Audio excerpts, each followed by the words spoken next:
Fortunately, certain cells in your body have evolved to fend off microscopic attackers. Early responders, like this macrophage, identify invaders and attack. They also give off chemical signals, called cytokines, to call up reinforcements like neutrophils and natural killer cells.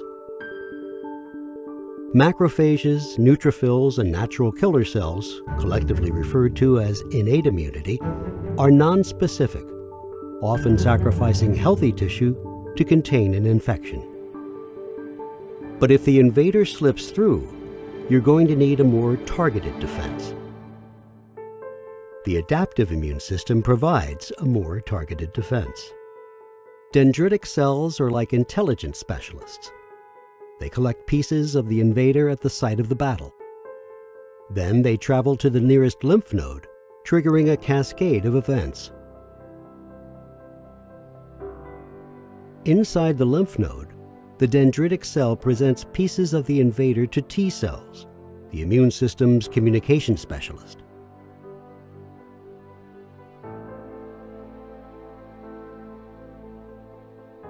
In turn, T cells activate B cells, training them to form antibodies, the molecular weapons that target the invader specifically. The immune system now mounts its ultimate defense. B cells release millions of antibodies, each antibody's shape tailored to identify and neutralize the enemy.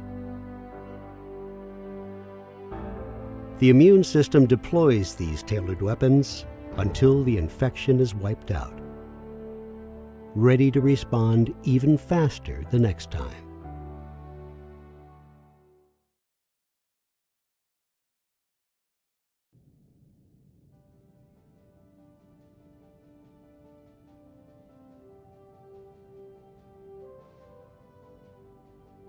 Our immune system is equipped with cells that form an army that help our body defend itself and fight foreign invaders.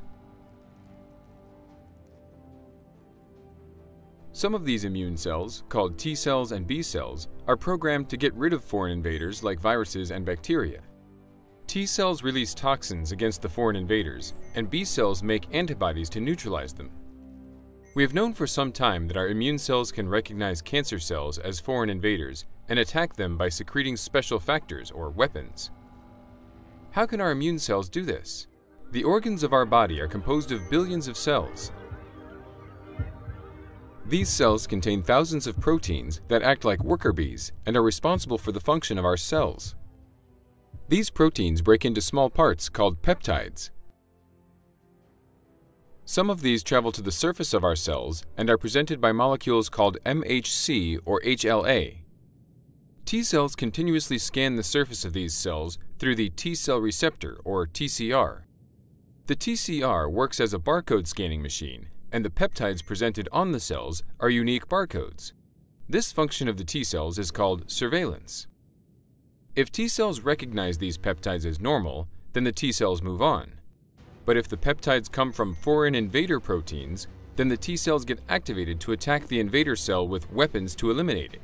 The T cell secretes certain proteins and chemicals called cytokines and factors. These molecules punch holes into the cells that contain the invading organisms. Proteins are your body's basic building blocks. They allow your cells to divide, rest, and function properly. But sometimes these proteins get changed or mutated. For example, smoking leads to mutations that make abnormal proteins in our lung cells. Sometimes when these proteins are changed, they stop functioning normally. This makes the cell become cancerous by making it grow and divide to become cancer. These mutated proteins are also broken down into smaller pieces and are presented as peptides on the surface of the cancer cell. These abnormal peptides are recognized by the TCR as foreign and activate the T cells to kill the cancer cells. But if the immune system can recognize and eliminate cancer, then why do people develop cancer? Sometimes the immune system fails to do its job. The immune response against cancer may not be strong enough, or cancer cells may evade the immune system. Tumors, or a group of cancer cells, can build a defense network against our immune system. These defense mechanisms can either prevent the immune army from entering the tumor or can weaken and inhibit the T cells. For example, tumors can express attack molecules on their surface that bind to the T cells and inhibit their killing activity. These molecules are called checkpoints, and examples are PD-1 and CTLA-4. The tumor can also secrete proteins, factors, and cytokines that inhibit T cells from attacking and killing cancer cells, and can also turn the T cells into friends of the tumor. These cells can then deactivate other T cells. These traitor T cells are called T regulatory cells and are the enemy of the killer T cell army. The field of immunotherapy has shown great progress toward a cure for cancer, after working at it for many years with some major recent breakthroughs. Immunotherapy is actually one of the most important revolutions in the history of medicine. What are the different types of immunotherapy?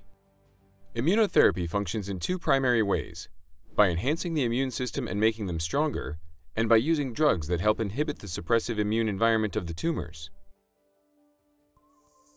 One enhancement method is to create vaccines. Foreign antigens can be identified by identifying mutated proteins in the tumor. These mutated proteins, called neoantigens, can be given as a cancer vaccine. The cancer vaccine is developed to activate the patient's own T cells against the foreign antigens. Like the flu vaccine fights against the viruses, the tumor vaccine fights against the foreign tumor cells. Now that the T cells are trained by the neoantigen vaccine, they go around the body to find those specific mutated antigens and will locate them on the tumors. Another enhancement approach is adoptive T cell transfer, where T cells are taken out of the patient's body, grown in the laboratory, and educated to recognize cancer or even modified to become much stronger. These fighter cells are then transferred back into the patient.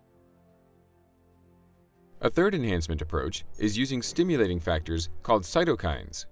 Cytokines are stimulating proteins like interleukin 2, 7, 12, and 15 that cause the T cells to significantly multiply and get stronger.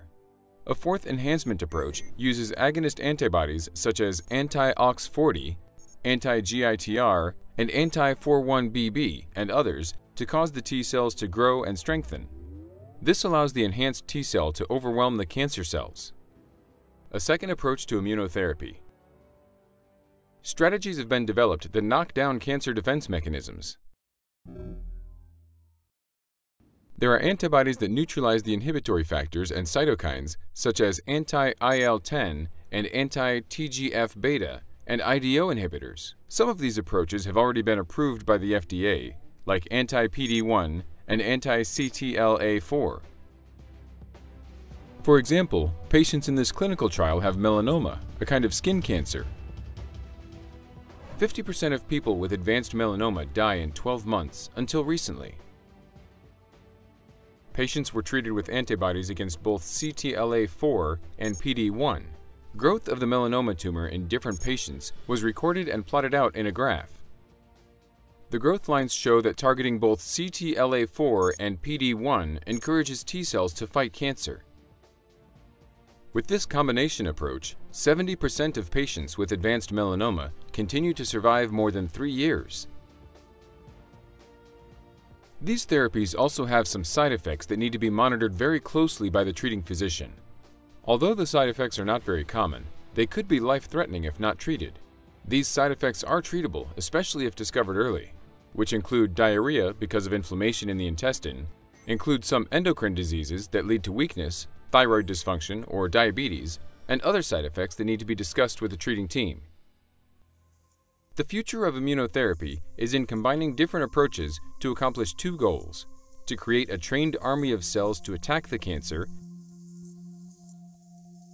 and to break down the defenses of these cancers by unleashing your own immune defense against cancer to improve on the currently very impressive results that immunotherapy is already providing our patients.